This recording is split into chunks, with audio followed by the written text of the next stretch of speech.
just give a review, an overall review at the end of the video. So let's do this. So on the kickoff show, we had Baron Corbin versus Becky. So basically, this was a bit of a squash match. You know, Becky came out, fought Baron Corbin for the Money in the Bank briefcase, basically, and it was fine. It was a fine match, you know.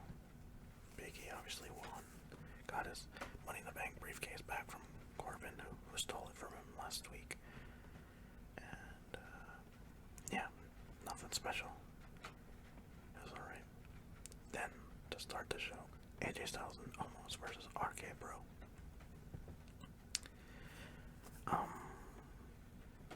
This match was alright. Wasn't the greatest, especially with the talent around. You'd think that they would have some, you know, unforgettable spots, but yeah, it was just rather short. It just ended with Randy hitting the RKO on Styles, and then they won. And so RK Bro is your new tag team champions for Raw.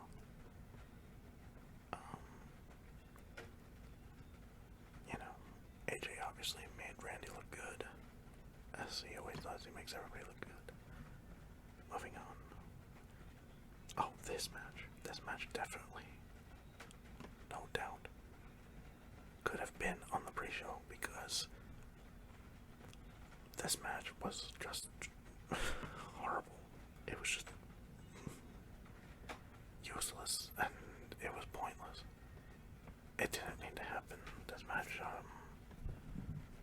it could have just ended, you know, the pre-show, being honest.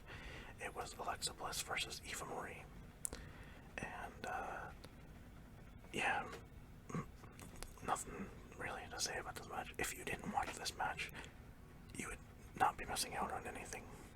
It was just fine. Not actually, it wasn't fine. It was meh. It was really meh.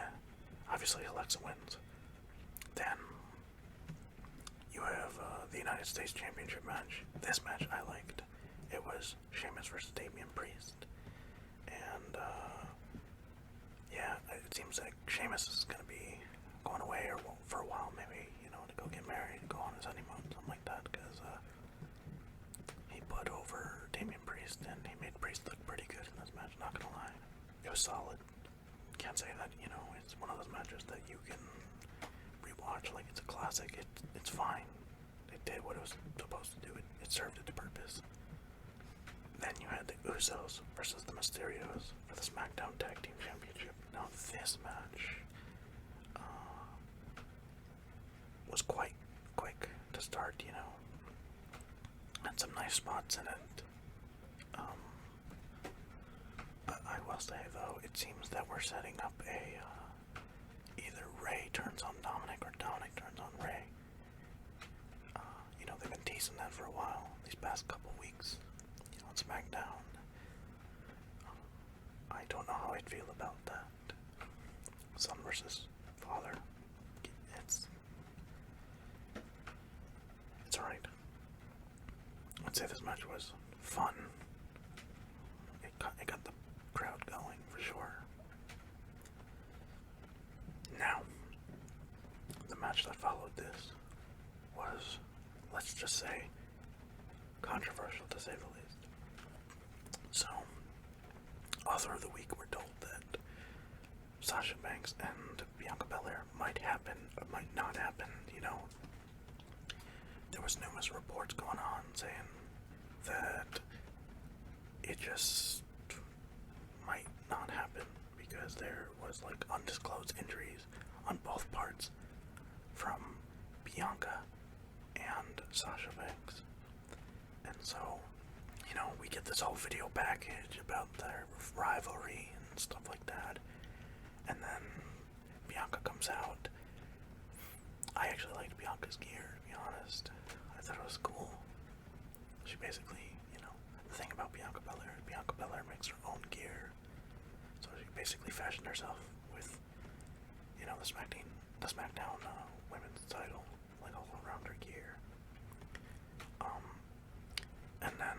comes time for Sasha to come out, and they make the announcement that Sasha Banks is not coming out, so then they replace her with Carmella, and the crowd just goes mild. You know, it's like, come on, we really don't want to see this. And then out of nowhere, before the match begins, Becky Lynch's music hits. And Becky Lynch comes out, and the crowd goes crazy. Even I was freaking out. But there's one thing that I want to note for the entire night. The camera work tonight was atrocious. There were moments where they would shoot something, or they would cut to something, and it would just be just like a random crowd view, or just like looking at the floor. I don't know what happened with the camera crew tonight, but they were not on top of their game, especially during Becky's entrance, because like I don't know if it was the arena that made it difficult for the cameramen to get in there and do what they had to do, but yeah, I'm sure I must be the only one that noticed this. I can't be, but anyway, back to the match. So then Becky goes, beats up Carmella, throws her up the ring, throws her into the steps. Then it comes down for the match to start, and we have Becky versus Bianca Belair. They shake hands. Then, literally, it was like 20 seconds. Lynch hits her with a forearm, and then hits her with Uranagi suplex. And that's it. Becky wins. She's the champion. It turned everyone on Becky, and I don't blame them because they basically pulled a Kofi with Brock Lesnar type of situation here. It just wasn't fun. It was really a disappointment, and my belief is that Bianca's pregnant, and that's why they did that the way they did it. I personally believe that's why they did it so fast, because it seemed even that like the ending of the match kind of looked protected, you know, like the bump that Bianca took kind of looked protected to me, because I don't think they would do Bianca like that, to be honest. It didn't seem right, and yeah, this was a really disappointing match. It wasn't even a match, it was a squash. And yeah, Bianca deserves a lot better than that. So then after that, we have Drew McIntyre versus Jinder Mahal. Another match you can just skip if you want to do. It's just basically Drew beating on Jinder Mahal. You know, he just beat him up and hit the Claymore and 1, 2, 3. That's it. Nothing special. Then following this, we had a pretty good match.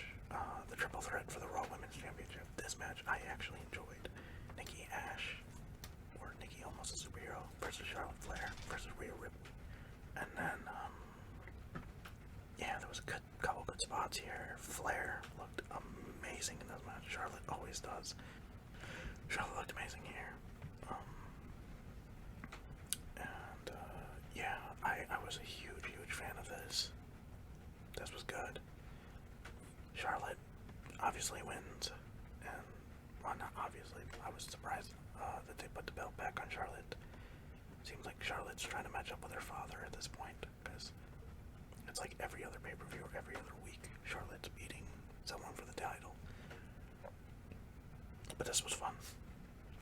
Now, this match following that was honestly my favorite match of the entire show. Edge versus Seth Rollins. Oh my god. Not only did Seth come out in this new gear that, like, you know, finally he's using his drip for his gear. I thought it was weird that he has this whole drip gimmick and his gear was just kind of average. But this gear was beautiful. I hope we get this as a figure, guys, because this would 100% be, no doubt, be one of the gears that, like, if they made it into a figure, 100% day one purchase right there, because his gear looked beautiful. I loved it. Then Edge's music hits, and it's the Brood's theme song. That was so cool. That was amazing. I was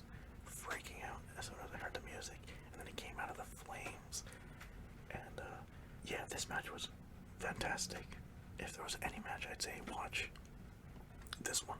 Edge versus Seth Rollins delivered. Because Edge was pulling out the stops, man, and he was really running the ropes and, you know, really taking it to Seth. And it was just an amazing match. I can't say more about it because I don't want to spoil it for those who haven't seen it. It's one of those matches that you have to go and watch. Both men look great here. Edge won. I will say that. But that's not really a spoiler, you know. You would see that already if you were on WWE.com or on Instagram, you know. But, yeah. How do I feel about Edge winning? I feel like Edge definitely was the right man to go over because, you know, give him his retribution against Seth Rollins. Definitely. That's the match you should watch. Out of every match tonight, that's the match. Then after that, we got Bobby Lashley versus Goldberg. Now this was surprising. I thought that this match was going to be a quick, you know, squash from Goldberg to Bobby Lashley, but they didn't do that. Of course, it does end in a no contest because basically Bobby Lashley just kind of like beat up Goldberg, and then they had this whole thing where he just like kept attacking his leg, and then Goldberg, you know, he couldn't stand. I'm gonna put that in quotations, but you guys can't see that. He couldn't stand, so match ended, and then Goldberg's son comes out and he jumps on Bobby Lashley because he's beating on his father with a chair.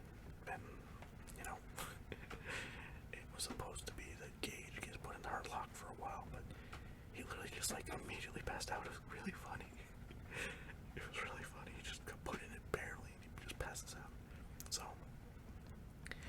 looks like, you know, the next pay-per-view, I guess Extreme Rules, we're getting Goldberg versus Bobby Lashley again. Maybe it's going to be an Extreme Rules match.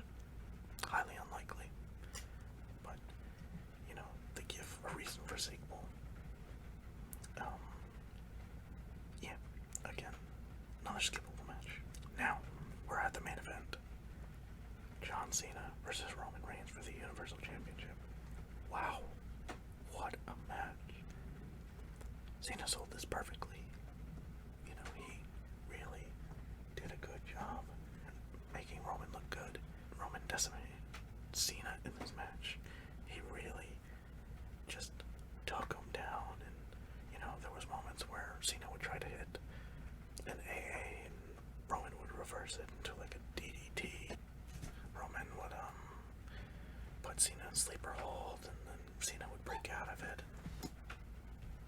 And then, after that, you know, obviously, Reigns won. He hit Cena with the spear. Definitely another match of the night, to be honest. I liked it. And then at the end, who comes out with Brock Lesnar sporting a ponytail? Yeah, Brock Lesnar now has like a ponytail and a beard, and he just looked fantastic.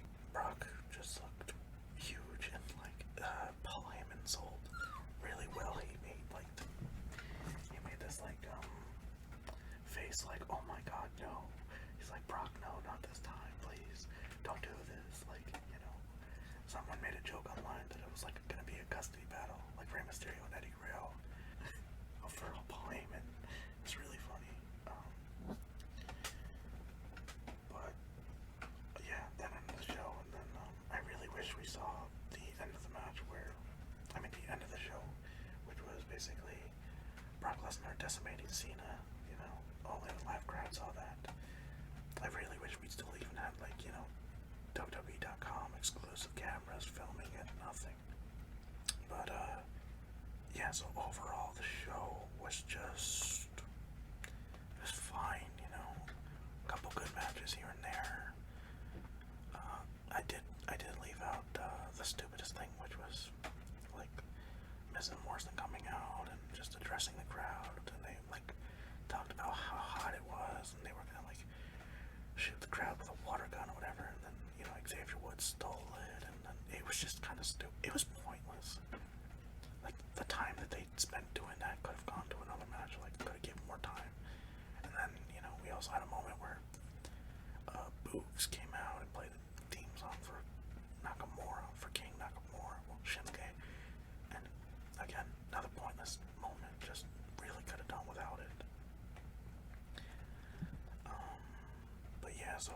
I'd say I give the show like a 7.5 out of 10.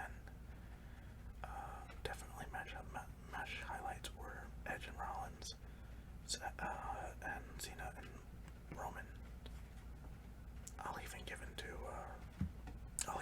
the women's match too, the Raw Women's Championship. But yeah, guys, so that was SummerSlam 2021. Also, I'd be amiss if I didn't talk about the fact that the day before, CM Punk came to AEW. How crazy was that? How spectacular was that? I literally lost my voice screaming at the TV. I can't imagine, like, being in the crowd. I probably wouldn't have been able to record the next day.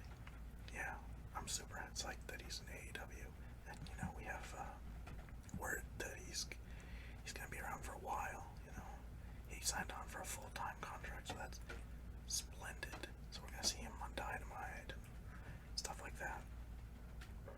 I think it's also epic that his first match is against Darby Allin. That's gonna be spectacular at All Out. Can't wait to see what else he has to say on Wednesday on Dynamite. But yeah, guys, so that's the show. Please like, comment, and subscribe. And sorry